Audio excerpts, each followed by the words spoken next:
think everybody was legitimately waiting for that moment that we got. The signature Ciampa trademark logo showing up at the end of a pay-per-view. That's what I call it. The signature Tommaso Ciampa trademark situation. Seth Rollins just successfully retains his Universal Championship against Braun Strowman, and then lights go out. Everybody was waiting for it. And the man of the hour, Bray Wyatt, The Fiend, is there. We didn't see The Fiend on Monday with Stone Cold Steve Austin. He tweeted about Stone Cold.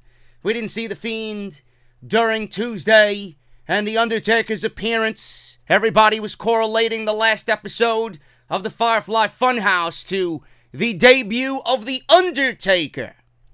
Could be a signal that he's going to attack The Undertaker on Tuesday. Indeed, it was Seth Rollins. He attacked Sister Abigail, Mandible Claw, and that's the way the show went off the air. Bray Wyatt pulling his own Tommaso Ciampa at the end of Clash of Champions. Did it save a mediocre pay-per-view? The answer is no. It wasn't a terrible night of wrestling. It wasn't a terrible pay-per-view. It was somewhat enjoyable in some instances. But that's why we're here. We're here tonight to talk Clash of Champions. Thank you guys so very much. I am JD. This is Off the Script.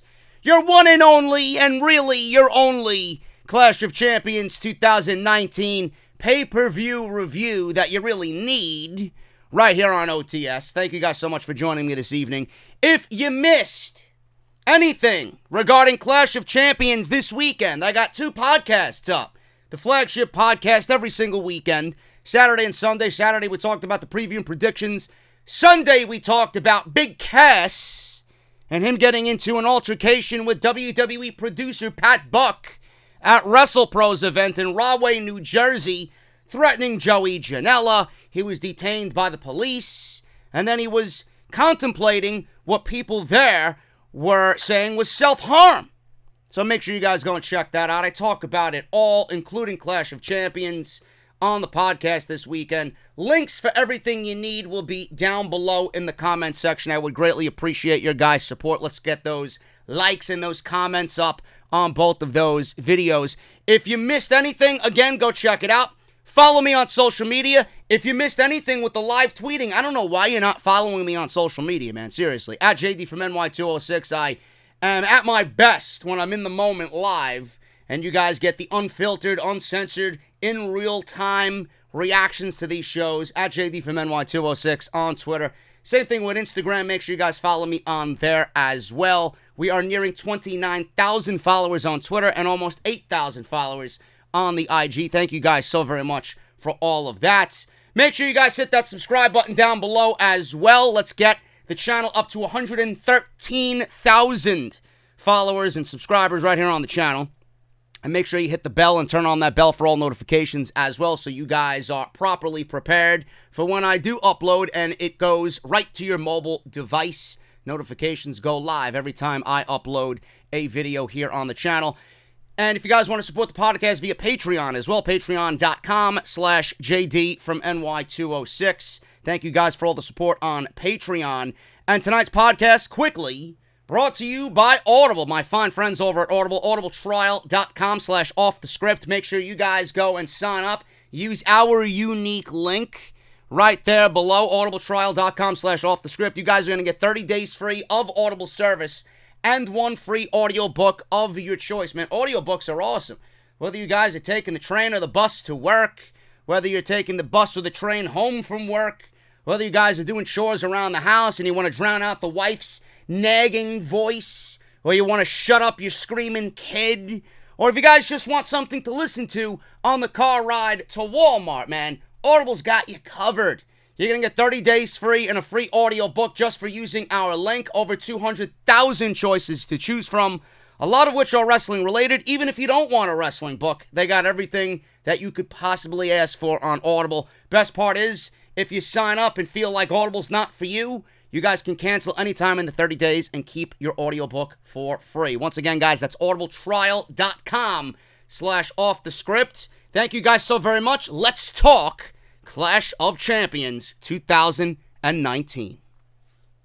Clash of Champions started off with the Cruiserweight Championship. On the main show? Of course not. Because why would Vince McMahon put Humberto Carrillo on the main show? Why would he put Lince Dorado on the main show? Even though he is a part of the Lucha House Party that's on Monday Night Raw. Drew Gulak is fucking awesome.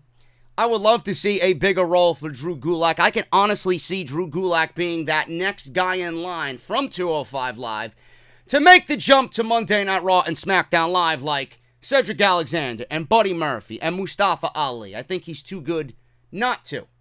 But this was the pre-show. Cruiserweights are always relegated to the pre-show. And in this instance, it was definitely a pre-show match. Everybody thought that I listened to, podcast-wise, everybody thought that Humberto Carrillo was going to steal a win over Lince Dorado. That was not the case. Drew Gulak retains the Cruiserweight Championship in this match. The funny thing is with Lince Dorado, he's been buried on Monday Night Raw, and then all of a sudden he's challenging for the Cruiserweight Championship here at the Clash of the Champions pay-per-view. The guy's going through loss after loss after loss. The most entertaining aspect of their entire act is a fucking piñata. The guy's a joke. Not really, but WWE certainly tends to think that the Lucha House Party are jokes.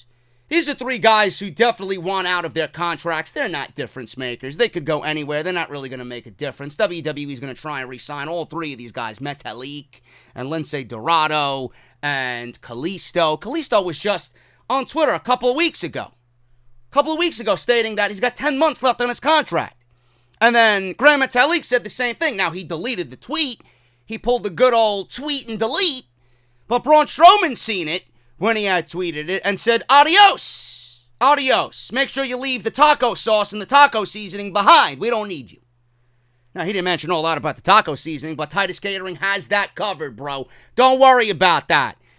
But these guys are on their way out the door. There's no use for them in WWE. And WWE knows that, yet they'll try and offer these guys all the money that they want.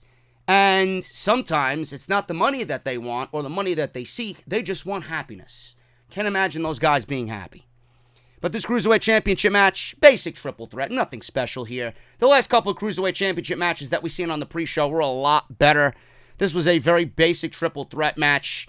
Towards the end of this thing, there was a series of roll-ups, each being broken up by the other man. All three men were down after this. Carrillo and Dorado got to their feet and they exchanged a barrage of knife-edge chops. This triple threat match, like I said, was basic. You know, the typical WWE standard here. Two guys in the ring, one guy's always on the outside sleeping, and that was the theme throughout most of this match. So it was Dorado and Carrillo on the top rope. The duo stood atop the top turnbuckle. Dorado flipped Carrillo down with a super Hurricane Rana. Dorado quickly scaled up the top rope again and went for a shooting star press, but Carrillo rolled out of the way. Carrillo is very athletic. He's got that baby face, that dimply face, that little dimply baby face. I swear to God, at first glance, you look at him, I don't know if you guys thought the same thing. At first glance, you look at him, he reminds me of AC Slater from Saved by the Bell with the dimples. I don't know if that's a compliment or not, but I love Saved by the Bell. I'm a huge fan of the show.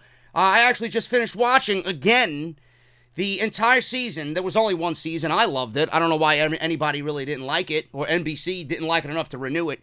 The college years. I thought the college years were awesome. But he reminds me of AC Slater for some reason. I don't know why. I could be just talking out my ass, but AC Slater, he was rolling out of the way of a Lince Dorado shooting star press. Then he landed a springboard kick to Dorado's head. Carrillo then landed a springboard press onto Dorado. He went for a pin. It was broken up by Gulak. And then that was even before a 1 count was made by the referee. Gulak then fired Carrillo hard into the ring post. And he went shoulder first. Gulak rolled up Dorado for a 3 count. 1, 2, 3. And that was pretty much it. Drew Gulak is awesome, man. Again, I still stand behind what I said before. Gulak definitely has all the makings of being that next guy from 205 Live to make the main roster. He's just too good at what he does, and I'd like to see that happen. I'd love to see the rumors come true of 205 Live being merged into NXT. Then they would start getting the respect and the love from the fans that we aren't seeing right now. And that style, those guys would blend so seamlessly into the NXT product. And I'd love to see the Cruiserweight Championship on those TakeOver shows. If TakeOvers are going to expand, these are the types of guys that you want on the show. Because these are the types of guys that audience is going to gravitate towards most. So I can see that happening. Hopefully that is definitely true. So Gulak retains in the opening match of the Clash of Champions pre-show. Cedric Alexander and AJ Styles for the United States Championship. The one thing that I thought, and I know I seen it all over my social media, why was this match on the pre-show? I get it. I understand you. That's what I want to know. That's what I want to know. I thought the very same thing that the majority of everybody with a fucking brain was talking about on social media. Why is the women's tag team title match on the main show and this match on the pre-show? The only thing that I could logically come up with is the way that they booked this thing after the fact. The way that they booked this thing, man, that was a great selling point for this Clash of Champions pay-per-view. This was probably one of the best matches on the entire show, and it was 5 minutes. It was 5 minutes. They nearly didn't get anywhere close to the amount of time that they should have had. This could have went another 10 minutes, 15 minutes, and it could have been a damn near fucking match of the year classic, but WWE had other plans for both Cedric Alexander and AJ Styles. Why do we even have a pre-show at this point? I understand the cruiserweights, because WWE thinks the cruiserweights are just throwaway garbage. I don't think so, but the WWE certainly thinks that way. Why isn't this on the main show? Why do we have a 1 hour pre-show when all the pre-show is a bunch of banter from a bunch of people that I don't give a shit about, and nothing more than highlights and video packages hyping up the rest of the show, most of which were probably better than the actual builds to most of these matches that we've seen on Raw and SmackDown. The pre-show only needs to be 30 minutes. You want to go an hour? Save the hour for a SummerSlam or a Royal Rumble or a Survivor Series or a WrestleMania. In most cases, WrestleMania's pre-show is 2 hours, which is just ridiculous, but that's the way WWE operates. These pre-shows don't need to be any more than a half an hour. Now, the match was damn good for 5 minutes. The 5 minutes that it was given. Could it have gone longer? Absolutely. Absolutely. Depending on the names here, clearly. Why didn't it go longer? Well, the feud and the match came about in 1 week, guys. 1 week. So 1 week's worth of build is worth 5 minutes of pay-per-view time for Cedric Alexander and AJ Styles. AJ Styles got pinned by Cedric Alexander on Monday Night Raw to even get this match at Clash of Champions. I did not expect Cedric Alexander to pin AJ Styles on Raw and then again at Clash of Champions. That would be 2 times in 1 week. I don't think WWE is in that line of work. That would be too difficult for them to book. Was Cedric buried? Some people were saying Cedric was buried. I don't think Cedric was buried. It certainly looked like he was buried, but I don't think he was buried. The post-match attack made it more obvious that fans want to cheer and get behind Cedric in his chase for the United States Championship. Cedric is right where he needs to be in the thick of things for the United States Championship. This is where we envisioned him when he was on 205 Live. We all said, every podcaster that I listened to said the same thing that I did. Cedric is good enough to be mingling with the Rollins and the Ballers and the fucking Jeff Hardys and the Mizes and the Samoa Joes of WWE's main roster. He's good enough to be battling for those mid-card titles on Raw and SmackDown. He's right in the middle of everything on Monday Night Raw for a mid-card championship. AJ Styles doesn't have anybody else in the mid-card to currently feud with. His days with Ricochet are over. There's nobody else. There's legitimately nobody else. Samoa Joe? No more. Rey Mysterio? Maybe. But there's no build there between AJ Styles and Rey Mysterio. It's Cedric's title to take. The feud with Cedric just got started. It's not going anywhere. And with the news that Paul Heyman is clearly behind Cedric Alexander, and he wants, we talked about this on Off the Script, he wants to slow build and slow burn Cedric Alexander. This could be a part of his big master plan to get Cedric not only over with the audience, which should be the most important priority right now for Paul Heyman in regards to Cedric Alexander, but it's building towards him getting the United States Championship. Normally, I would shit all over this booking decision. Normally, I would. I'm not going to do that, and I'm actually going to be a little bit optimistic here. Cedric is going to be built up and eventually take that title off of AJ. There is nobody else. There is nobody else. This was the beginning stages of all that. I thought this match was great for the first 5 minutes, or the only 5 minutes. I wish I could say the first 5 minutes. The only 5 minutes that we got. Clean. No OC until the end of the match when the bell rung and AJ Styles had won. Cedric hit Styles with an immediate Michinoku driver, which was a common theme on this show. A lot of immediate offense and quick pinfalls at the start of the matches here on Clash of Champions. Cedric hit that immediate Michinoku driver for a quick 2.5. Styles rolls to the outside. He was shocked about what had happened. Cedric hits his signature dive over the top rope. He hit hard back in the ring. Springboard Pele kick for a 2 count. Very hot, very fast, very hot open here for the Cruiserweight, the United States Championship. Styles stopped Cedric on the top rope, tripped him up, brainbuster on the ring apron. Still continued hot and heavy. It didn't slow down at all. Then a Styles clash on the outside. Styles rolled him back into the ring for a pinfall, pulls his hair up after the Styles clash. He's like, no, I'm going to toy with this motherfucker a little bit. Styles got the calf crusher on Cedric. Cedric tried to escape, but no good. He eventually got to the ropes. Cedric on the apron hits Styles with an elbow and then a flatliner for a 2 count. Styles stops his offense again with a DDT. Styles then set up for the phenomenal forearm. Hit it. Beautiful sell by Cedric. He flipped through it. Followed up with a Styles clash again. And this time he pinned Cedric with the Styles clash. 1, 2, 3. Post-match, the OC and Styles, all three of them attacked Cedric after the match. And Cedric Alexander loses clean to AJ Styles. Don't worry, folks. I am going to be optimistic here. And normally I'm not with the WWE, which is a change of pace for me on this fucking podcast. But I do believe that Cedric is in line for a big push. I'm going to have faith in Paul Heyman pushing Cedric, and we'll see what happens. I don't know how they go about it, but hopefully we get that answer on Monday Night Raw, and Cedric is still in the thick of things for the United States Championship. But for 5 minutes, this was a damn good match, and it definitely makes you want to see it more after what they did here tonight at Clash of Champions. Show started off Seth Rollins and Braun Strowman, Raw Tag Team Champions, against Dolph Ziggler and Bobby Roode, everybody's team, or everybody's favorite tag team, I should say, that nobody ever asked for the Raw Tag Team titles. One thing I do want to make mention of is, and I know WWE tends to do it, but I'm happy to see consistency here from WWE.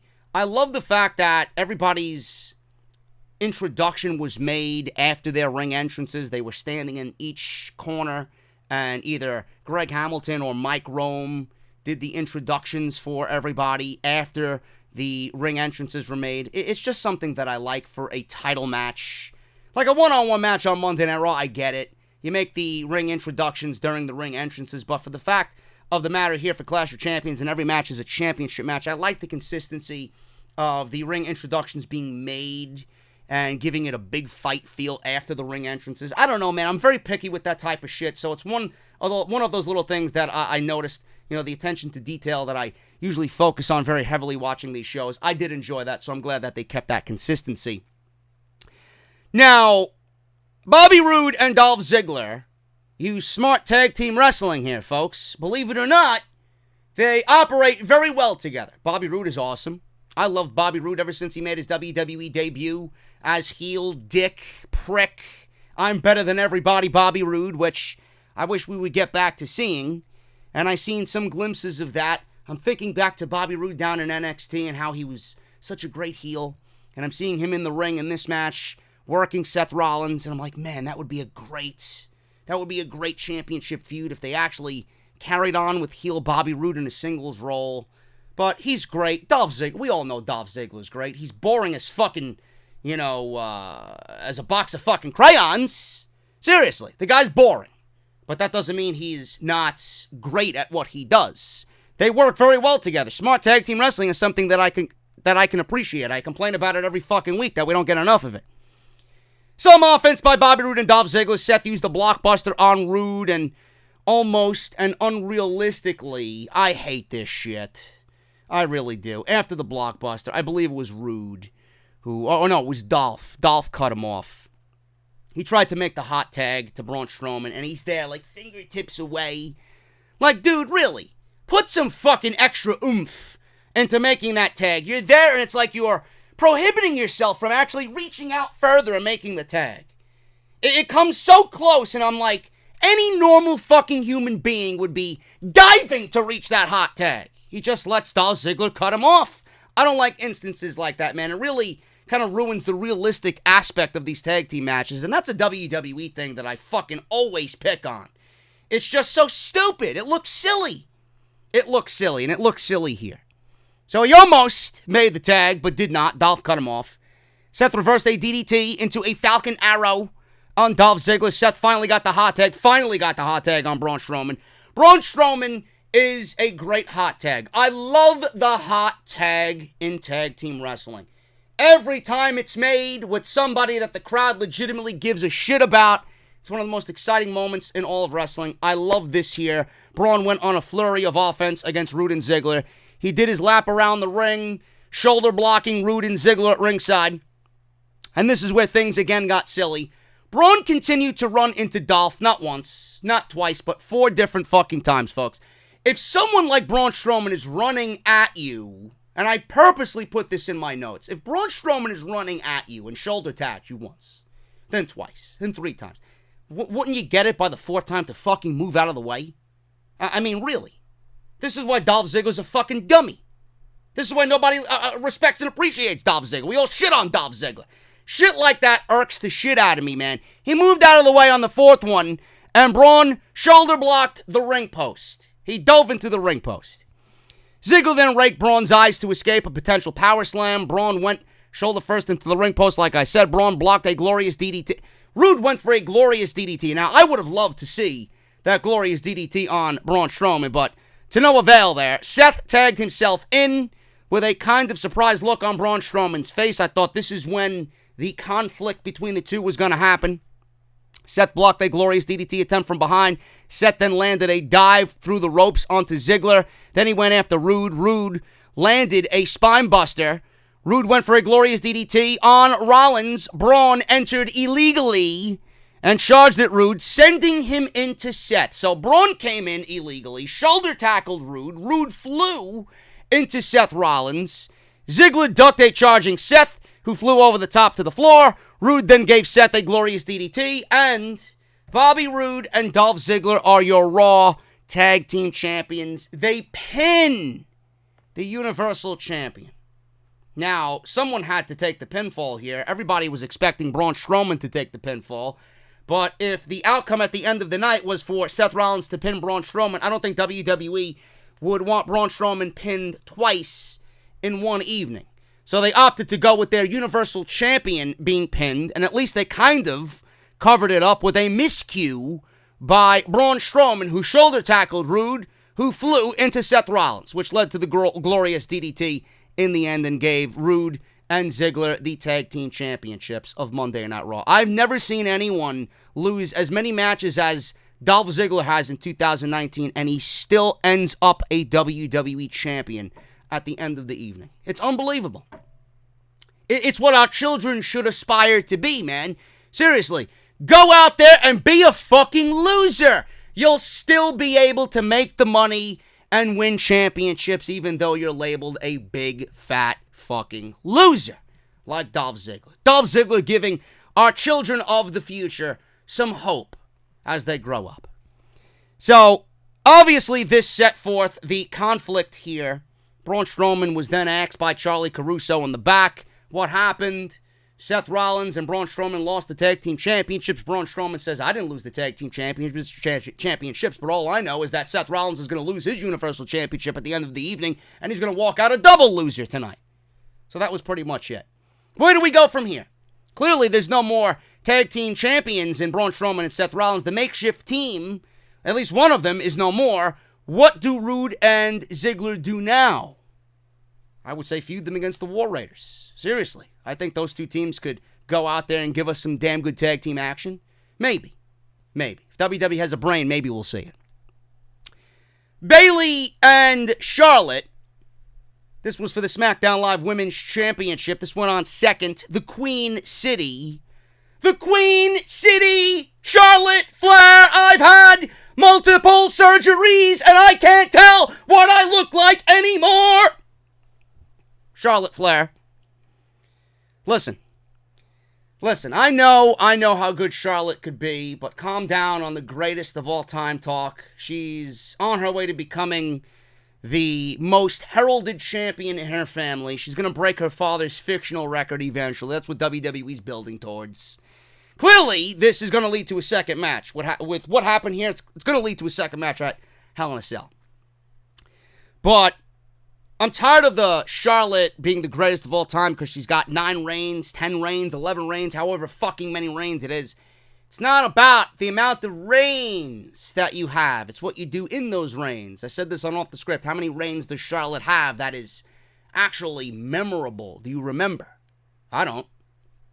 Charlotte remembers when the last time she refueled, but I can't tell when Charlotte had a memorable fucking title reign. So, end the shit, end the bullshit. Charlotte is not the greatest women's champion of all time. Now, let's transition to Bayley. Listen, I understand Bayley is trying to be a heel. I know what she's trying to do based on what we've seen and what we've heard with Bayley. She thinks she's this role model for little girls, and then she's going to go out there and cheat and steal victories. It makes sense. She's the delusional heel. I get it. In some sense, it could work. In a normal circumstance, it would work. It makes sense. Will it work in this instance? I'm not so sure, folks. It's all in a delivery at this point. Bayley is so girl next door, and Bayley is so lovable and likable when she delivers a promo on the microphone that she's still a babyface even though she's trying to portray herself as a heel. It's impossible to hate someone like Bayley. You mix that with the Sasha Banks pairing. Sasha is so beloved that no one is legit going to boo her for real because everyone knows that she should be much better off than what WWE has done with her. And then after the Chronicle that we've seen, how could you go out there and boo this woman? It's like WWE doesn't want the heel turn to happen.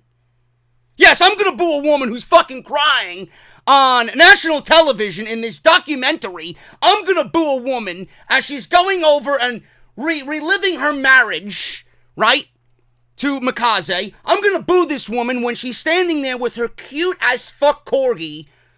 Really? I don't think so, folks. I don't think it's going to happen.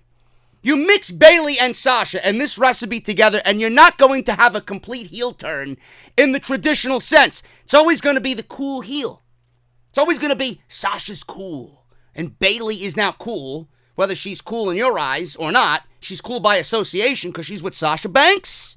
We already have too many cool heels in WWE. This company is in such a dire need to have a Tommaso Ciampa NXT Championship title reign like heel. It's not even funny anymore. No one is believable. No one. In the end, that will never bring Bayley and Sasha to where they need to be in this current heel turn. Maybe I'm wrong. Maybe they do end up getting hated and legit heel heat. But that's the way it feels right now.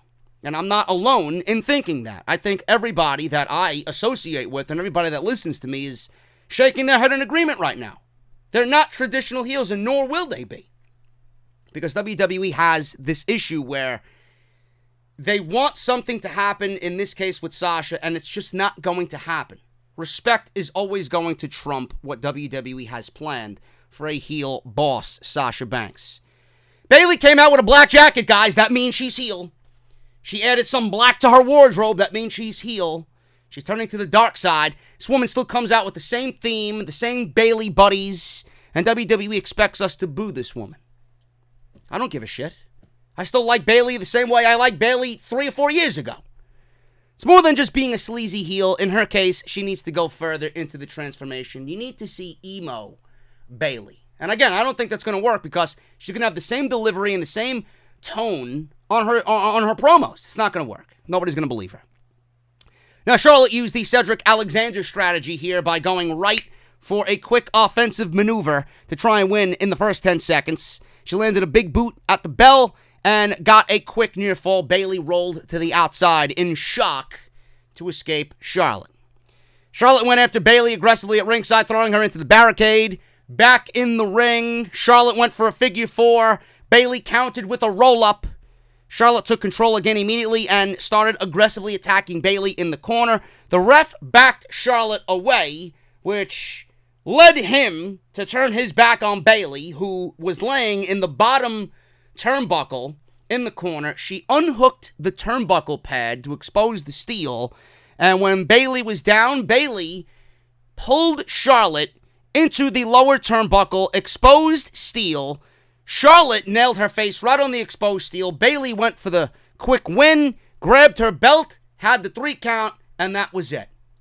That was it, folks. I kid you not. That was a SmackDown Women's Championship match that ended in about 4 minutes. So, what do I get from this match? Bayley did what she needed to do to retain her title in a match against Charlotte Flair in her hometown. Why would I boo that?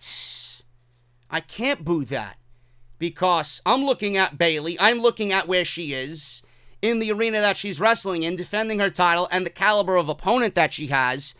I can't boo Bayley because, and I'm sure you guys can't boo Bayley because you're bullshitting me if you don't tell me you're thinking the same thing. I'm Bayley in that situation. I'm doing the same exact fucking thing. I can't boo that. That's being smart. That's not being a heel. I'm sorry. If you want a heel, you go back and do Tommaso Ciampa. You go back and study Tommaso Ciampa in NXT back in 2018. That's all I have to say. This is not a heel. This is not a heel turn. This is not feeling like a heel. It's not. It's not. And all this does is keep the title on Bayley, right? When everybody is claiming Bayley is not doing much with the championship. She's keeping it warm for Charlotte. Now we got to drag this out even more. And I'm not sure WWE is going to add any oomph to this storyline. What are they going to do differently than what we've seen already building to this pay-per-view going into Hell in a Cell? Now, if we get this match at Hell in a Cell, I don't want both of these women's championship matches to be inside Hell in a Cell. Only one needs to be inside Hell in a Cell, and that is Sasha and Becky, not Charlotte and Bayley. If you want to go in a different route, make it a no DQ match. Build towards that. So we'll see what happens. But it looks like we're getting a rematch because I can't see Charlotte being okay with this on Tuesday. Bayley cheated behind the referee's back. I am owed another rematch. There you go. So it leaves it open-ended for SmackDown Live. Bayley retains in what was to be a real title defense. It ended up being a 4-minute match with nothing really memorable to come out of it. I'm still wondering if Bayley is heel or not. Revival versus New Day, SmackDown Live Tag Team Championships. Folks, I'm not sure if you know, but the Revival are Raw superstars challenging the New Day, who are SmackDown superstars, and in this case, SmackDown Tag Team Champions. Not sure if you realize that. WWE clearly doesn't realize that, nor do they give a shit. That's why they booked this match with no explanation behind it.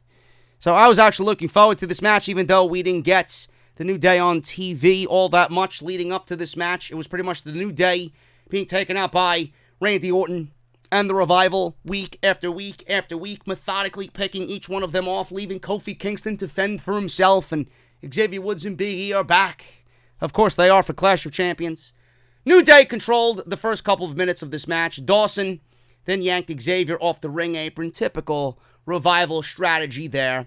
Crashed headfirst into the ringside steps. They then isolated Big E. Big E by himself for a long stretch as Xavier was selling the effects of being knocked out on the steel steps. It was pretty much a 2-on-1 match up until Xavier eventually got the hot tag and gave the New Day a slight chance of winning with their comeback on Scott Dawson. Dash interfered, ate a big boot, on a roll clothesline by Xavier. Xavier then went after Dawson with a DDT for a 2 count. I love Xavier Woods' offense. I am usually on record saying that Xavier Woods is vastly underrated. If there was a guy in the New Day that I would like to see get a singles push, I think Xavier Woods would be one of those guys to excel at it. Everybody's talking about Big E. Obviously, we got Kofi as the WWE champion, but I think Xavier Woods would excel in a mid-card run for one of WWE's mid-card titles. Big E caught Dash at ringside, but Dash headbutted him to break free from an attempted overhead suplex. Dash and Dawson then delivered Shatter Machine on the outside to Big E. Took him out. Done. Back in the ring, Dawson approached Xavier, tagged in Dash. Xavier tried to fight both of them off 2-on-1. Back to the 2-on-1 situation here. Just flip-flopping between Xavier and Big E. Dash chop blocked Xavier Woods from behind. Took out his leg. Eventually Xavier tapped to an inverted figure 4 by Dawson. Now, you had Scott Dawson ripping at Xavier's pant leg, exposing the knee. Took the knee pad off, ripped his pants. They gave the guy a fucking shatter machine, and they sat there contemplating whether they should attack his knee or not. So at this point, in typical WWE fashion, I'm thinking, look at these fucking geeks. They're not covering after a shatter machine. No doubt about it, Big E's gonna wake up and fucking ruin this match, and the New Day are gonna retain the tag team championships. But even though I absolutely thought the Revival were gonna cost themselves this match, even Graves on commentary was like, what's going on, guys? Make the cover. He even made it sound illogical for them to do what they did. So they eventually got the inverted figure 4 on Xavier Woods, and he tapped out. And the Revival, a Raw tag team, just won the SmackDown Live Tag Team Championships. Dawson gloated afterwards on the ramp about being the greatest tag team on the planet. Yeah, they're going to be the greatest tag team on the planet when they defect to All Elite Wrestling next spring. Mark my words. This is just another thing to buy their time and hold them over. WWE thinks they're doing these guys a favor. Oh, please stay. Please stay. We hooked you up with Randy Orton. We gave you the tag team titles again. Right? It's all but a fucking facade. That's all it is. It's WWE masking, oh yeah, we really care about you. And then when they sign those 5-year contracts, boom, buried. Just like with the OC, right?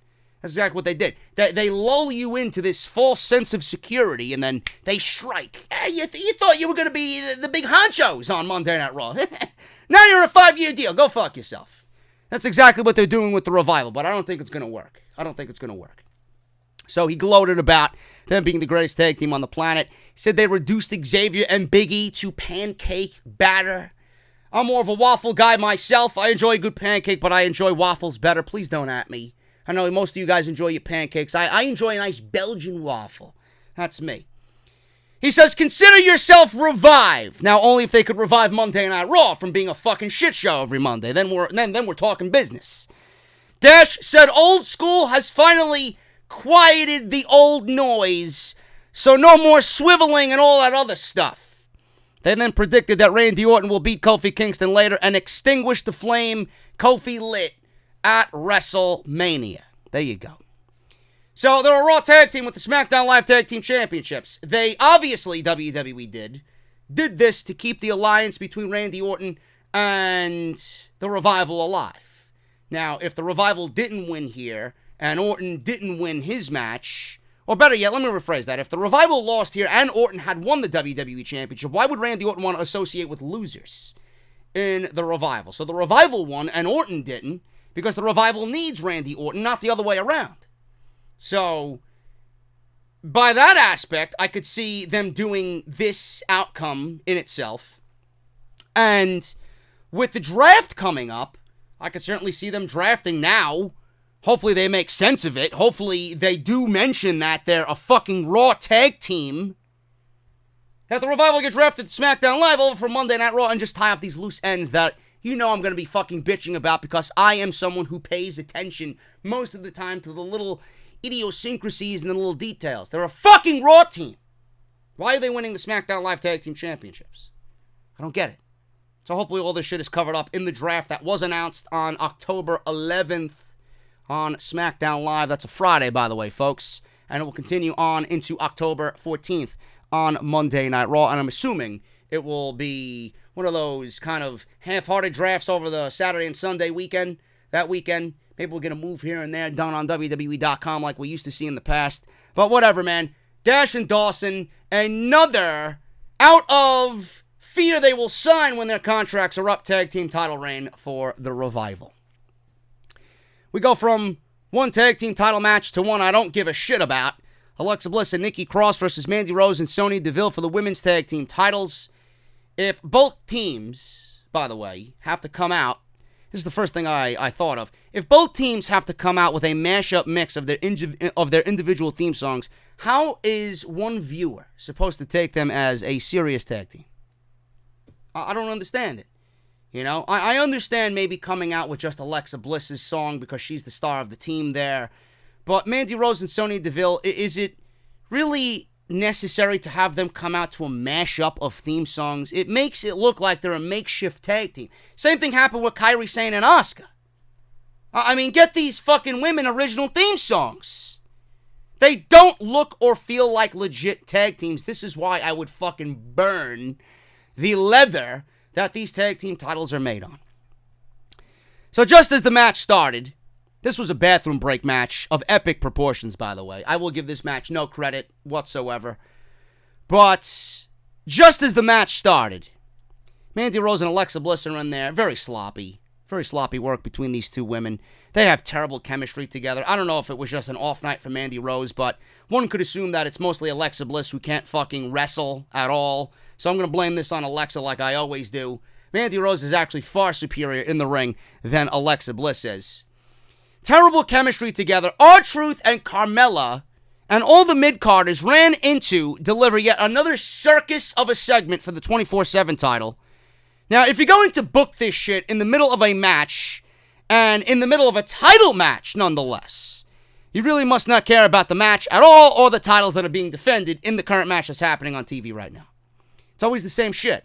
It's always R-Truth dressed up, people chase him, he runs off with Carmella, rinse and repeat. Can we get something new and different? And then they weren't seen for the rest of the fucking night. They weren't seen for the rest of the night on this show. So, I mentioned on Monday Night Raw, can I burn these fucking titles? I'd love to burn the Women's Championship, Tag Team Championships, and the 24/7 titles in the same fucking fire. And then I'd piss on the fucking ashes, and then I'd spit on them, and I'd laugh as I walk away. It's fucking worthless. They are absolutely worthless to every aspect of WWE television. The only reason why the tag team titles exist now is to boast Alexa Bliss's resume. That's it. That's it. Alexa rolled R-Truth up for a 2 count. She tried to win the 24/7 title. Bad chemistry after that between Rose and Alexa Bliss continued. But like I said, that's what happens when you have a much superior Mandy Rose in there with somebody who can't do shit like Alexa Bliss. Nikki got the hot tag, worked much better with Sonya. Alexa got crotched on the top turnbuckle by accident, and Mandy almost pinned her after a high-low double-team knee. Nikki broke that up. Mandy missed a running knee, hit the corner. Nikki pinned her with her twisting neck breaker, and that was it. Nikki Cross and Alexa Bliss retain the worthless Women's Tag Team Championships. Don't know at the end of the night why this match wasn't on the fucking pre-show, and Cedric Alexander and AJ Styles were not on this show to deliver a great, fucking impactful 5-minute match for the United States Championship. WWE's priorities are all fucked up, but gotta get that blonde agenda in there somehow with Miss Bliss. Get her off my fucking television. The Miz versus Shinsuke Nakamura, the king of soft style versus the king of strong style. Shinsuke Nakamura, IC title match. Now, I didn't give a shit about this match whatsoever. I fucking hate The Miz in his current babyface role. We all know this. The Miz is just so garbage as a babyface. He's nothing but a walking billboard ad for Miz and Mrs. Who watches this? Who here literally watches Miz and Mrs.? I'm assuming nobody. Nobody. And by the fact that the ratings are plummeting on the show each and every fucking season that we see, I'm assuming nobody else is watching either. So, The Miz is in this match out of sheer pettiness by WWE. It was supposed to be Ali versus Shinsuke Nakamura, which would have been a much better match at Clash of Champions, but we get The Miz because WWE is teasing that The Miz is going to tie Chris Jericho's, whose name was not mentioned on this show, by the way, while talking about the record for the Intercontinental Championship, because why the fuck would they mention the AEW World Heavyweight Champion Chris Jericho on their program? They mentioned that he's going to tie the record for Intercontinental title reigns, and I would not...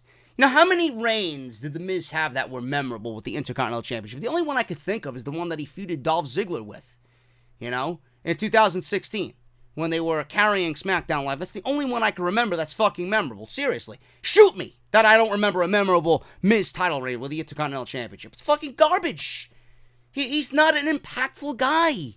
He's not. And this babyface run is so god-awful. His offense is so garbage. Seriously. My God. Now, Shinsuke Nakamura is no better. He's another fucking loser. And they paired another loser with a loser who's fighting a loser over the Intercontinental Championship. Sami Zayn has been paired with Shinsuke Nakamura. He got chokeslammed by The Undertaker on Tuesday. He came out in a neck brace. And he said The Undertaker is disrespecting him by chokeslamming him at Madison Square Garden. He introduced Shinsuke Nakamura better than Greg Hamilton could on any given night. And Nakamura came out wearing a fucking cape. Brought me back to the days of Castlevania. Like a Japanese Dracula with Simon Belmont. You know? In this case, The Miz couldn't hold Simon Belmont's jockstrap, but capes are fucking awesome, man. I don't know, he's always adding something. He's looking like Michael Jackson, he's got the little fucking slit, he's looking like a fucking rock star about to go on stage and just conduct his symphony of fucking destruction, and now he's coming out wearing a fucking cape. What is he? I don't know. He's the IC champion, though. Now, the best part of this whole show was Sami Zayn doing commentary over the PA early. He had a live microphone like Leo Rush used to have when he was managing Bobby Lashley, but this was far more entertaining. Sami Zayn did commentary over the PA system, which was absolutely gold. This was hilarious. He shit on the Carolina Panthers, I believe, losing on Sunday. He made fun of the Miz's offense, calling him the king of soft style, saying his arm drag was below average. And then all of a sudden, someone shut his microphone off. I was disappointed, man. I was disappointed like a fucking kid in the candy store and they didn't have fucking Kit Kat or Twizzlers. I was disappointed.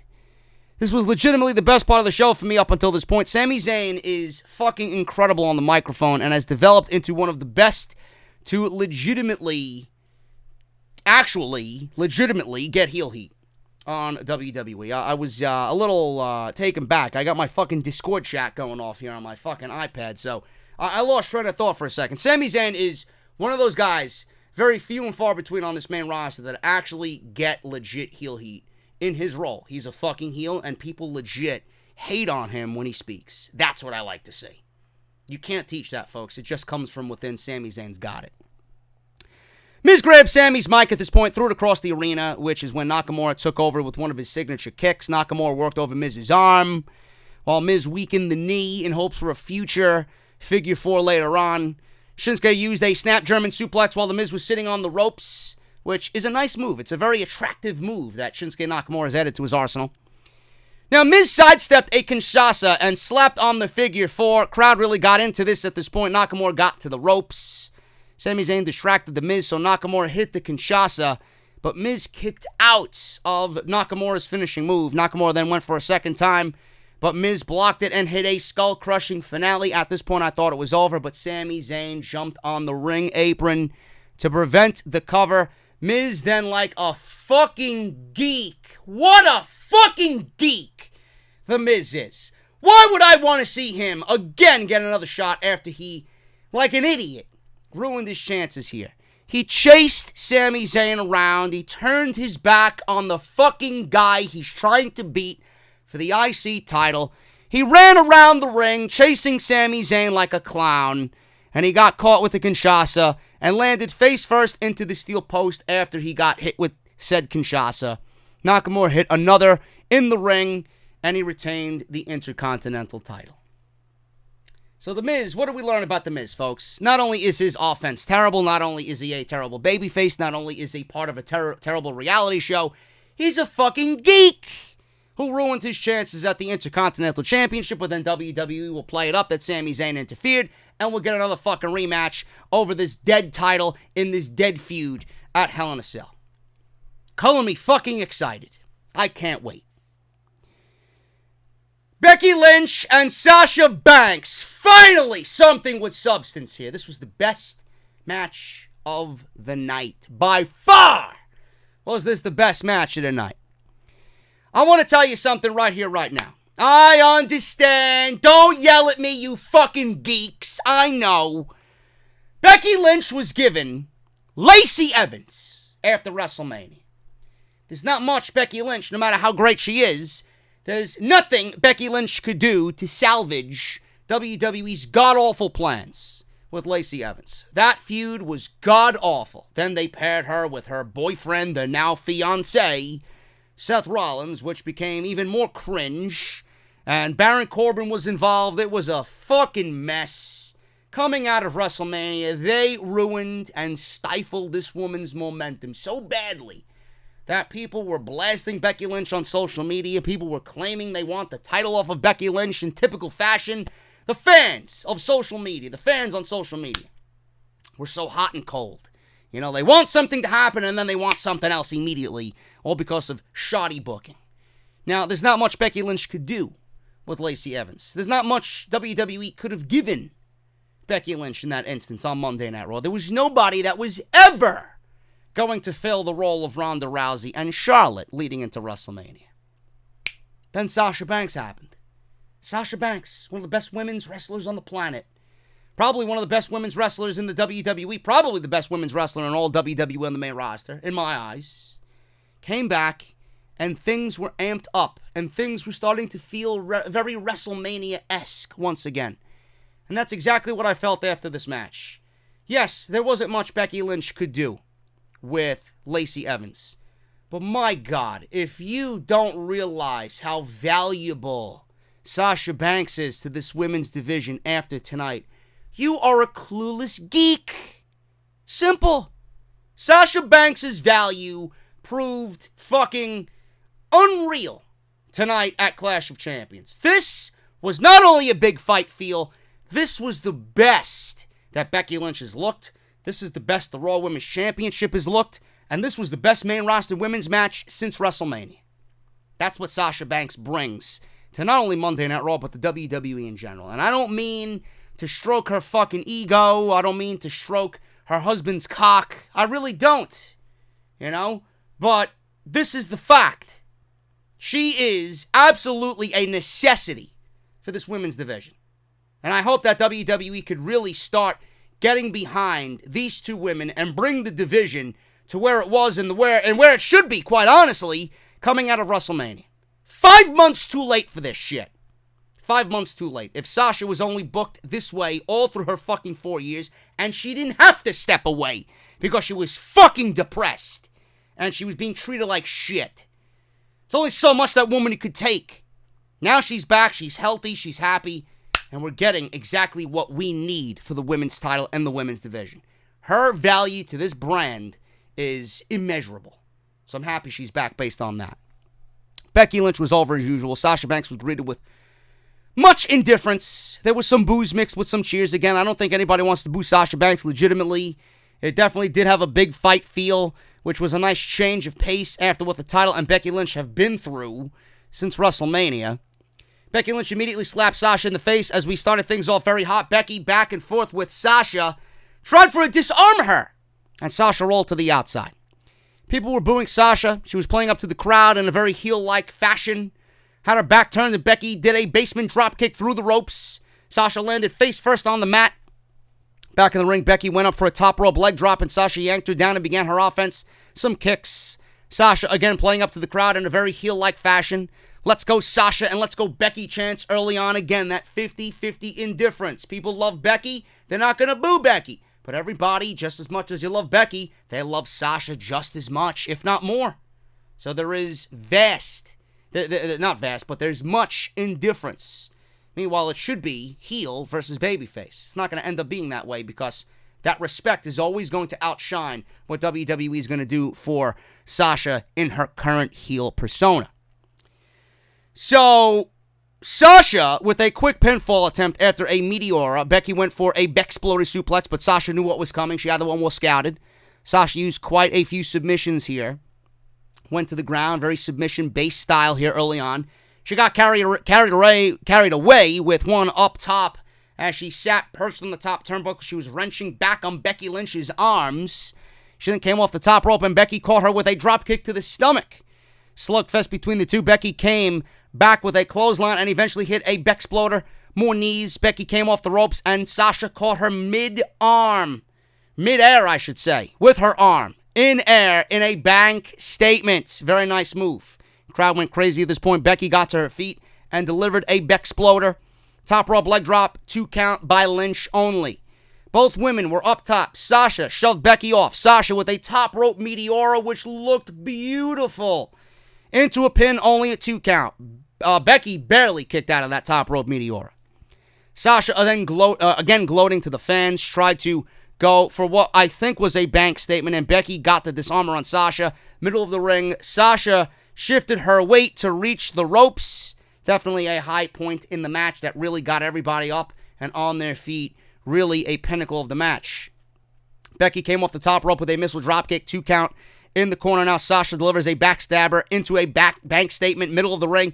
Becky gets to the ropes, and Sasha does her signature kick off the bottom rope, rolls into the bank statement again, middle of the ring. Hold is applied. Becky gets to the ropes and breaks the hold. Sasha then frustrated on the outside. She grabs a steel chair. Referee was off in the distance. I don't know what the fuck he was looking at. Maybe he was on his cell phone talking to his wife about what is going to be for dinner later this evening. I don't know what the fuck he was doing. But she grabbed the steel chair underneath the ring. Referee, don't know what he was doing at this point. Steel chair to the midsection. Sasha nails Becky behind the referee's back in the midsection with said steel chair. Shining Wizard by Sasha. She only gets a 2 count. The woman wanted to legitimately cry right there. She couldn't believe Becky Lynch kicked out. Now, I loved the Corey Graves line that I put this in my notes. I love the line where he said, that she's trying to emulate Eddie Guerrero. She's trying to emulate the greats. And Corey Graves said, well, you can emulate the greats, but that doesn't mean you can be one of the greats if you do the same thing. So I love that line. I don't know why I put it there. I just put it there because I enjoyed what Graves had to say in that moment. Now, this broke down into craziness after this chair situation. Sasha with a chair again. Referee this time sees it, grabs it from her, tosses it away. Becky picks it up, swings, and accidentally hits the referee in the arm. Keep that in mind. In the arm. It wasn't like she blasted him like fucking Masato Tanaka taking a fucking steel chair. Remember that match at ECW One Night Stand in 2015? Remember those fucking chair shots that Mike Awesome delivered to Masato Tanaka? You would think it was a chair shot like that. This guy got nailed in the arm. He went down. So Becky uses the chair on Sasha. Sasha escapes into the crowd, and brawls break out in the crowd between the two. Now, they were caught going through concessions. Yes, catering. Catering is always in full effect on every WWE show. There were fans on their cell phones. There was a mustard and ketchup stand if you guys want a fucking $12 hot dog in North Carolina. Sasha had yellow mustard thrown on her. Yellow mustard. Sure, that woman did not appreciate yellow mustard getting in her fucking blue hair. Now, I'm more of a spicy mustard guy myself. I don't like yellow mustard. Even though I'll eat it, I prefer spicy mustard still at the end of the day. Now, back by ringside, Sasha spears Becky into the barricade. The official is still down. Took a chair shot to the fucking arm. He's selling it like he went through 6 fucking tables.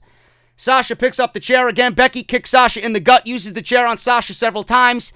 Becky sets the chair up in a seated position, and she puts Sasha in the disarm her through the chair, through the open slit of the chair. Officials finally come down. Now, I guess they were too afraid to go into the concession area. I guess they didn't want to get mustard on their fucking suits. Officials finally came to break this shit up. Sasha wins this match by DQ because Becky was ruled out the victor because she hit the referee with the steel chair. Sasha will be the first woman inside a Hell in a Cell to compete in both the first and the second Women's Hell in a Cell. No contest. No contest. This was the best match of the night in my eyes. This was fun. It finally brought the women's division some level of excitement that has been sorely missing since WrestleMania. I do stand behind what I say about Sasha and Bayley's heel turn. I'm still waiting on it. I just don't think it's going to happen. I do stand behind my statement as well that this match was booked way too soon. I understand that WWE didn't have anybody else lined up for Becky Lynch in the Raw Women's Championship. But whose fault is that? Whose fault is that? I gotta call them out on their bullshit no matter how much I love Sasha Banks. What did Sasha Banks do to get a Raw Women's Championship match outside of beating Natalya, who was a loser anyway, at SummerSlam? Nothing! Nothing. They could have realistically held off on this match and had someone else in line for Becky Lynch at Clash of Champions and then build to a match with Sasha Banks. What happened here? WWE needed a marquee match for the women. They needed a big Raw Women's title match. Sasha Banks was back in this instance. They're going to go with Sasha. But what they did here was book themselves into a fucking corner. Becky clearly is their number one woman. She's on the cover of WWE 2K. They don't want her losing the Women's Championship with the game release looming. Sasha can't fucking lose in any way, shape, or form because she just came back. That woman cannot lose, period, for the rest of the year. So they booked themselves into a fucking corner. The only thing WWE had access to was an easy out. This was their easy out. They booked themselves into a corner with the announcement of the match, and I understand why they needed it for this show. They needed something big, but what else could they have done? They realistically should have had another woman lined up, and then Sasha Banks then continue to fight her way to Becky Lynch. Even in October, even with the cheap ending here, even with the cheap way out, even at Hell in a Cell, Sasha Banks cannot lose in any way, shape, or form. So it's either WWE is going to continue to off this storyline and continue it one after another with these whack endings, these bullshit endings, or WWE is going to have to give the title to Sasha Banks.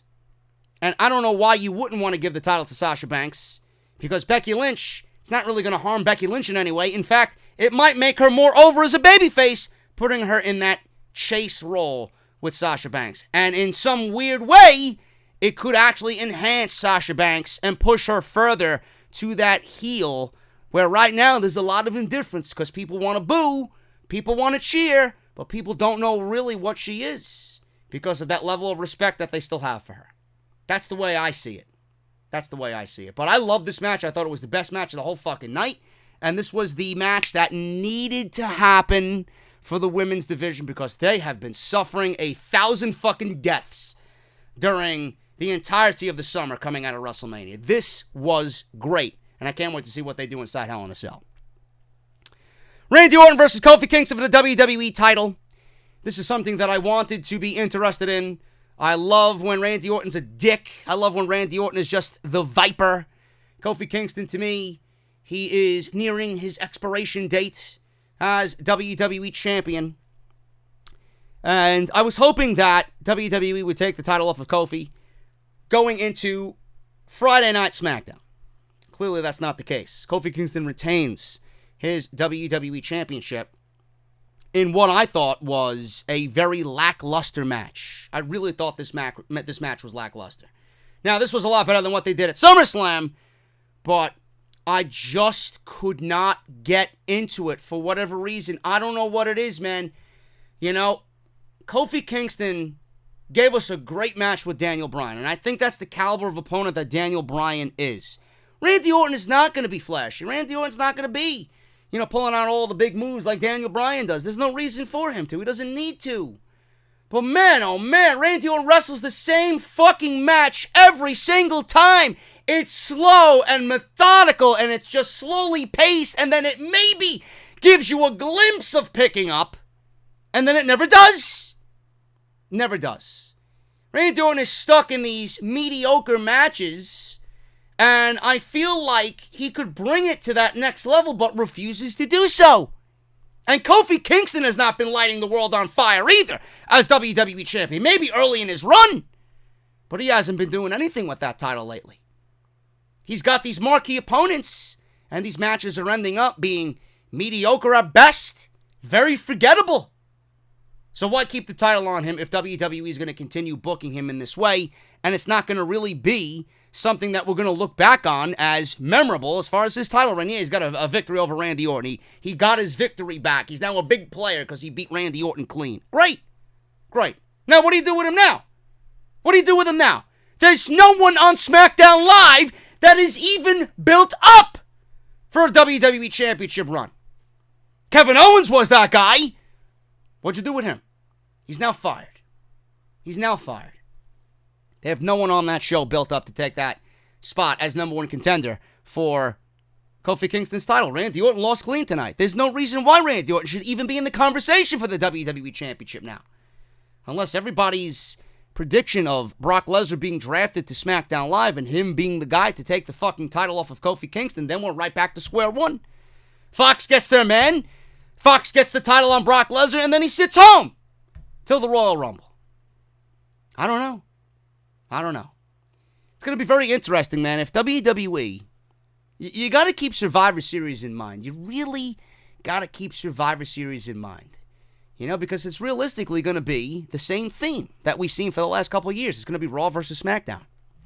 Look at the potential matchups that WWE could have with their Universal Champion versus WWE Champion match at Survivor Series. If Kofi goes into the Hell in a Cell pay-per-view, God knows who he's going to fight. I don't know. I was thinking Randy Orton would take the title into SmackDown Live. That apparently is not happening. But if Randy Orton was to do that, I could see Randy Orton versus Seth Rollins, Randy Orton versus Bray Wyatt.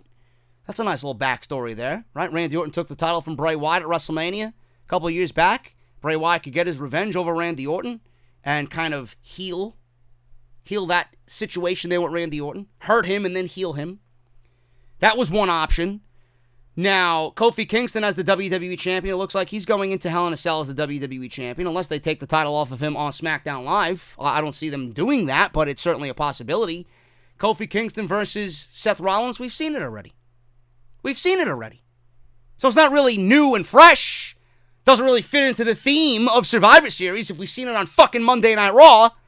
The one night of the year, outside of the wild card rule where Raw and SmackDown do battle. You already ruined that concept with the wildcard rule. I don't give a fuck about a Kofi Kingston-Seth Rollins match, champion versus champion at Survivor Series. Kofi Kingston versus Bray Wyatt. Could happen. I don't know. Or maybe Brock Lesnar just wins the title and he goes into Survivor Series as the champion and we get Seth Rollins versus Brock Lesnar again. And Brock Lesnar gets his win back. Maybe we get Brock Lesnar versus Bray Wyatt. And the match that we could have gotten while Bray Wyatt was still, the cult leader of the Wyatt family, we could have got that back in the day. We didn't get it. Maybe he beats Brock Lesnar. Maybe they really put him over. Maybe he wins the fucking title. Brock Lesnar walks into Survivor Series as the WWE Champion and he beats Brock Lesnar. I don't know. They got some options. So this is what I was thinking about while watching this match, because I didn't find anything in this match to be interesting whatsoever. Kofi Kingston wins. He retains the title here. Some of the notes I took during this match. So, it was slow, it was methodical, which usually means it's going to drag itself out for about 15 minutes until we get a fucking RKO or a Trouble in Paradise. It was just the mood he was in. I wish Randy Orton would really amp it up a little bit, but he wanted to be the slow, slithery Viper on this evening. Kofi made a comeback after some Randy Orton methodical pacing in this match, and Orton got a back elbow to the face. He rolled out to the floor. Orton took over. Eye rake. Old school eye rake. He went for some methodical offense here, really working on Kofi Kingston, which kind of took me out of the match, like I said. Graves then defended Orton, which I put in my notes, that Orton might have worked behind the scenes to hold Kofi back. So we gotta hear that fucking storyline again.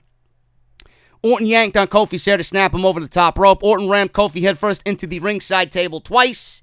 He then continued beating on him before going in the ring and going back outside the ring to reset the referee's count. He then dropped Kofi backwards onto the announce table. Orton scored a couple of 2 counts in the ring. Orton grew frustrated at this point. Couldn't put Kofi away. Kofi came back with a dropkick to Orton. Orton snapped power slammed Kofi and then took his time because he likes to marvel in his work. 2 count only on the snap power slam. Kofi counted an RKO with a roll-up for 2 count. Kofi then up-kicked Orton. Orton came back with an RKO, but Kofi's leg was on the bottom rope. Now, this is where I got pissed. They touted that Randy Orton was a 14-time world champion. He delivers an RKO. Don't you think that a 14-time world champion would fucking roll his opponent to the middle of the ring so that an instance where his opponent does not get his foot on the bottom rope after hitting his finishing move? How stupid do you think I am? Do you know how stupid that makes Randy Orton look? A 14-time champion should be much smarter than that. I hate that. So whoever produced this match clearly made an oversight. I hate that. Orton then sat up, and he was thinking about what he could do to put Kofi Kingston away. Orton then went for his punt kick. Kofi avoided it, landed Trouble in Paradise, and scored a clean victory over Randy Orton. And that was it. That was it. A mediocre match at best. Not one of Orton's best by far. Not one of Kofi's best at all during this title reign. And I still stand behind what I state. I can't wait till the title comes off Kofi Kingston. I am over his title reign. You know, the title matches, especially for the Universal title and the WWE Championship, should realistically be the best matches on the show. They should not be putting me to sleep. So we need a change, and quick. I don't know what's going to happen going to SmackDown Live. I thought Orton was the guy. Maybe it is Lesnar to take the title off Kofi Kingston. Maybe they do a shock victory on Friday night. Maybe Kofi has so much balls. He has the balls the size of grapefruits that he challenges Brock Lesnar because he's going to be in the same building. Lesnar's advertised for that show. Maybe it happens. I don't know. We'll see what happens. But Kofi Kingston retains his WWE Championship in what was a lackluster match at best. Keep in mind for Survivor Series, man, you got to start thinking ahead. Is WWE going to give us something that makes sense? Something that's going to catch the eye? Keep an eye on that Survivor Series match, man, because they need to start thinking ahead on where their champions are going to be going into a Raw vs. SmackDown theme. That's just the way I see it. Roman Reigns and Erick Rowan. This is the culmination of a storyline that is dead in the water. Nobody gives a shit about this. And clearly nobody gives a shit about Erick Rowan. The sound of fucking crickets. Crickets. This guy came out to. Not one single person even made a noise during Erick Rowan's entrance. Roman Reigns, he got some reaction. More so than usual. Roman jumped Rowan at the beginning during his entrance. Rowan turned that around quick in the ring with a clothesline. Continued to attack on the outside. Threw Rowan into Rowan, whatever. Threw Roman into everything. Timekeeper's barricade, then the announce desk, and then the steel steps. Roman was then hurled into the steel steps. Or Rowan tried to kill Reigns on the steel steps, but Rowan charged, and Roman moved out of the way. I could see this is going to get very confusing. Rowan, Erick Rowan. Reigns pulled out a kendo stick in defense here underneath the ring, because those things are just laying around. Rowan picked up the steps and threw them at Reigns. Action then spilled into the crowd. Rowan picked up a huge trash can and hurled it at Roman Reigns. It was symbolism for this match. Trash. He asked the crowd then, who is looking at me now? Clearly nobody, because they didn't fucking react to you about 5 minutes ago. Back by ringside after Roman fought back. Rowan on the apron. Roman delivers his drive-by and then starts tearing apart the American announce table. Rowan seen this and destroyed Reigns with a massive crossbody. Seriously. Unbelievable crossbody. Took him out. Almost cut him in half. Rowan back in the ring with several minutes of slow and methodical offense. And at this point, I'm asking myself, why is this match happening? What is the plan here for Erick fucking Rowan? I don't know. And I'm thinking back to Roman Reigns and Buddy Murphy. Buddy Murphy was in that situation, right? He was there at the scene of the crime. Reggie? You know, he was there. Coming out of the fucking mystery machine was Buddy Murphy. He gave one of the best main roster matches all year with Roman Reigns. I would love to know someone in WWE creative stance on this. Why are you pushing Erick Rowan after what we heard on Tuesday and then on Sunday with this pay-per-view? Came out to the sound of crickets. Why wasn't Buddy Murphy revealed as the culprit? Why weren't you going to give Buddy Murphy versus Roman Reigns on pay-per-view? Why didn't you let those guys go out there on Sunday night and give us a 4-star fucking classic? I don't get it. What is with Erick Rowan? The guy is not going to draw a fucking dime. Nobody gives a shit about Erick Rowan. The guy is a fucking henchman at best. I don't get it. And Buddy Murphy's on fucking TV. He's not doing anything. He's probably wondering what's on the fucking menu for catering on Tuesday. Which is a fucking crime in itself. I don't get you. This should have been Buddy Murphy and Roman Reigns at Clash of Champions, not fucking Erick Rowan. Anyway, that's my fucking rant. Anyway, Rowan back in the ring with several minutes of slow, methodical offense. I'm questioning all my fucking life choices at this point. Roman Reigns clothesline. Rowan over the top rope. He landed on the outside. Rowan then lands on his feet a la Undertaker when he's clotheslined over the top rope. He grabbed Roman Reigns by the leg and dragged him to the outside. He ripped one of the pieces off the ring that covered the LED board on the apron and threw Reigns into it. Back in the ring, he brings steel chairs into the ring and starts yelling at Roman to get up. Reigns evades and delivers a Samoan drop. Roman in the corner. Rowan launches himself and hits the top of the steel post. Reigns throws the stairs at Rowan. He bounces off the ropes, does Rowan into a Superman punch, 2 count. At this point, I can't wait for this shit to be over. I'm expecting the inevitable. Get Reigns his victory and move on from this fucking garbage storyline. Rowan rolls to the outside again. Reigns runs at Rowan, catches him, power bombs him through the table that was cleared off earlier. Rowan tosses Reigns outside again from the inside. He grabs the timekeeper's bell, smashes it over Roman's back. In the crowd again, but this time on the opposite side. They battle through the soundboard side of the stage. Rowan delivers his claw through a table on Reigns, picks up Reigns and places him on the stage on the ramp. Rowan then wanted to use the camera crane again like he did on SmackDown Live, but Reigns picked up a huge steel object and smashed it into Rowan's ribcage. Roman then used the camera crane. I can't wait to fucking finish this review. He then used the camera crane twice on Rowan. He tried to spear Rowan as he ran down the ramp, but he ate a big boot. I'm thinking this was Erick Rowan who big booted him. Camera pans to the right, and we see fucking Luke Harper. Luke Harper's alive! He lives! Luke Harper, after all these months, and all this time of reports that Vince McMahon is paying him to sit home because he doesn't want him to go to AEW. Erick Rowan and Luke Harper are together again. He's back. Luke motherfucking Harper wearing an Amon Amarth t-shirt. So he's rocking the heavy metal t-shirts like his buddy Rowan.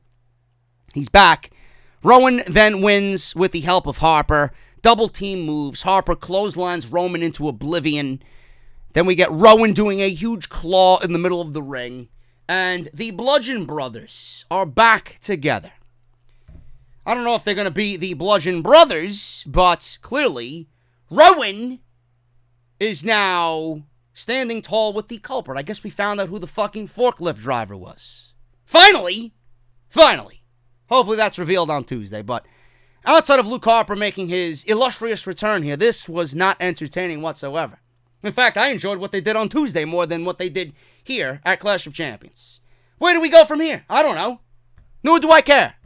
Why don't you just pair them all back up with Bray Wyatt, put them in the fucking funhouse, and being that Seth is now feuding with Bray Wyatt, Roman now has Rowan and Harper to deal with, who are Wyatt family members. Just get the team of Roman and Seth back together to feud and recreate the Wyatt family Shield feud. Who's going to take over for Dean Ambrose? Well, you got Daniel Bryan waiting in the wings, man. So imagine that. Roman, Seth, and Daniel Bryan versus Bray Wyatt, Luke Harper, and Erick Rowan. I could deal with that. I doubt that's going to happen. I doubt WWE's that creative. But we'll see. Maybe Braun Strowman can join them. Maybe it'll be Strowman, Harper, and Rowan versus Bryan, Roman Reigns, and Seth Rollins. I don't know. I'm just thinking out loud here. Either way, like I said, I enjoyed what they did on Tuesday. This was just throwaway. Clash of Champions housing a match that isn't a championship match. Kind of ruins the concept of the pay-per-view. There were rumors that this match was actually going to main event this show. Thank God it didn't. The main event of the show, Seth Rollins versus Braun Strowman for the Universal I was going to say United States Championship. I got to get the hell out of here, man. I'm fucking tired as all hell. Seth Rollins and Braun Strowman, Universal title. This one was something that I was not looking forward to, but I was very curious to see what Seth Rollins can do with yet another big man. He slayed the beast. Let's add a monster to that list. So, Strowman, right out of the gate, shoulder tackle by Strowman, big splash, and he started quick. This was the theme of the entire show. People starting quick when the bell rang. It's like I usually start a match like that in WWE 2K19, right? I just run at them, fucking deliver a clothesline or a dropkick or a knee or something. It's like a fucking video game. So he started quick. Went for a power slam. Rollins escaped. Went right for Strowman's leg. 3 super kicks, a frog splash off the top rope. Only a 1 count by the champ, Seth Rollins. Strowman then starts tossing the champ around like a rag doll from turnbuckle to turnbuckle. He starts yelling at Rollins, "Come on, Seth, you're tougher than this." I wish I am as tough as Braun Strowman. Otherwise, I'd be able to get through a Monday Night Raw without falling asleep. Crowd seems to be completely out of it because they're both babyfaces. There was sheer silence during a lot of these offensive maneuvers because they are both babyfaces. So, crowd likes Strowman, crowd likes Rollins, somewhat. But they were popping for the big spots, but there was a lot of indifference because, again, both of them were babyfaces. Rollins jumps off the top rope with a huge knee, staggers Strowman. Off the top rope again, Rollins gets caught by the throat, and Strowman with a huge clubbing blow to the chest on the champ. Rollins rolls to the outside, and Strowman, Strowman can run fast, guys. I'm not sure if you realize that. Strowman can run fast. It's the only thing that he can legitimately do good. He runs fast, shoulder tackle. Rollins rolls through the ring to the opposite side to evade, and then Strowman can run fast. He ran again at Rollins, and another shoulder tackle. Strowman throws Rollins into the barricade. Now back in the ring, and Rollins outside again. I guess it's a smart move, right? Rolling to the outside, trying to evade the much larger opponent. Strowman went for another shoulder tackle, but Rollins with a trip up. He tripped him up. Strowman went flying into the German announce desk. Flew right over the announce desk. Drop toe hold. Nice move. Rollins in the ring. Suicide dive to the outside. Rollins has the worst looking suicide dive in the WWE. I thought it was Ambrose. I think Rollins took over after Ambrose. Ambrose's suicide dive was terrible. Now it's bestowed upon Seth Rollins. He's taken over that terrible suicide dive aspect on the main roster. Awful suicide dives to Braun Strowman. Suicide dive to the outside. Strowman's still up on his feet. Again, he goes for another one. This time, the force of the suicide dive and the weight of Strowman breaks the announce table that he was flown over just before. He collapses into it. Strowman is still up. Rollins went for another dive, got caught. Strowman was going to power slam him on the outside. He got shoved into the Spanish announce desk, and then he got shoved into the steel steps. Now, the funniest part of this interaction with the Spanish announce desk was one of the Spanish announcers jumped over the barricade like he stole something from fucking 7-Eleven, and he got out of harm's way. So he still had the headset on, everything. He was tugging on his fucking headset cord. He didn't want nothing to do with a 400-pound Strowman barreling into him, which I don't blame him. So, Rollins is up top now. I'm sorry. Yes, Rollins is up top. Strowman stopped him. So, they were going for a death-defying superplex, a near-death superplex spot, which Strowman blocked. He sat on the top turnbuckle because I think they were about to do it, which I was wanting them to do, just out of sheer curiosity to see if they could do it. But I think they realized that they couldn't do it, so they kind of went to plan B. And Strowman lifted Rollins and threw him face down into the mats. Then Strowman goes up top. This guy was about to fucking trip and kill himself on the top turnbuckle. He goes up to the top rope and delivers a huge frog splash. Normally, someone that size off the top rope jumping misses his attempted maneuver. He legit hit a fucking frog splash on Seth Rollins in the middle of the ring. Now, he did come down on his knee to a point where I swear on my fucking grandfather's tomb, I thought Braun Strowman blew his knee out on that move. So the fact that he finished the match and everything looks to be okay is a fucking miracle in itself. I thought he legit blew his knee out on the landing. I do not want to be Seth Rollins in that instance. My God, that had to fucking suck so badly. So Seth got Strowman in a sleeper. Strowman got out of it. He flung him over his head. Strowman hunched over. Seth delivered a stomp. Kick out at 1. Seth can't believe it. Then he went for a second stomp. Strowman kicked out at 2. Third stomp. Strowman kicked out at 2. Seth then got desperate. Went to the pedigree. His old finishing move. Went to the pedigree. Delivered a 4th stomp. And that was it for the win. Rollins took the title. Strowman was laying in the ring. Rollins walked up the ramp. He's holding up the title. The Clash of Champions trademark logo shows up on the screen. Lights go out. You hear that sound when they go out. Pitch black. You see the Fiend And then you see nothing but the Fiend's face, and Rollins is just in his arms, cradled like a baby. Sister Abigail there. And then all of a sudden the lights go back out, and then you see the Fiend again, and this time he's got the mandible claw on Seth Rollins, motionless. He's kind of in his own world. He's got his hands hurt heel on his face. Then the lights go out. You hear nothing from Seth Rollins. You hear Bray Wyatt laughing, and that was it. And Clash of Champions went off the air. So it looks like we have our Hell in a Cell match, folks. The inevitable is about to happen. Just like I told everybody on fucking social media, well, you don't know, you got 6 weeks of television to build up. Motherfucker, you're going to put Bray Wyatt, better yet, you're going to tease Bray Wyatt in a Universal Championship match, right? Now, it's clear as fucking day where they're going. What are you going to do? What are you going to do? You're going to be iffy about what you're doing?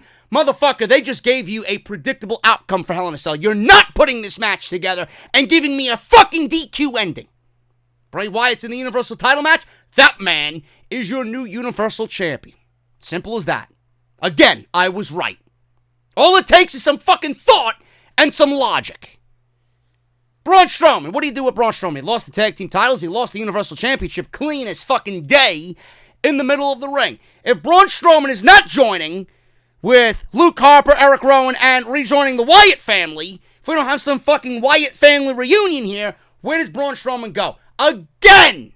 The man falls short of another title opportunity. The guy is as dead as fucking dishwater. The guy's dead. What are you doing with him after this? So, if you have nothing planned for Braun Strowman, the guy's going to fade into obscurity. The guy's going to be right back to where he was. Fee-fi-fo-fum, a fucking gimmick-walking, non-wrestling, fucking guy on Monday Night Raw. That's all he's going to be. It's going to be nothing more than a novelty act. Look, I'm big and I can run fast, Braun Strowman. What are you going to do with him? The guy obviously has some sort of value to WWE. Use him in this instance and make something feel important. Seriously. You got nothing going on with him. I would love to see a reformation of the Wyatt family. I mean, Erick Rowan was teasing it. Erick Rowan was teasing it that he didn't remember Luke Harper. Clearly, we've seen Luke Harper tonight. The Wyatt family, what's that? Maybe they're all fucking delusional. I don't know. But I think that's the right way to go about it. Bray Wyatt is attacking everybody that did him wrong. Maybe Bray Wyatt's going to hurt everybody that has hurt him in the past, and he's going to heal everybody that he knows has always been on his side. I don't know. We'll see what happens, man. That's your Clash of Champions official review. Thank you guys so very much for joining me here this evening. If you enjoyed the video, please hit that thumbs up. Let me know what you guys thought of Clash of Champions. If I'm worthy of a subscribe, please do so. I would greatly appreciate your subscribe and turn on that bell for all notifications. Make sure you guys check out Off the Script. Everything you need will be linked down in the description of this very video. And I will see you guys right back here on Monday nights for Monday Night Raw. I'm taking tomorrow afternoon off, man. I am wrestled out. I really am.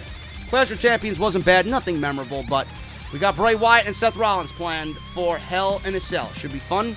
It looks like the champ is going to be no more. I'll see you for Monday Night Raw.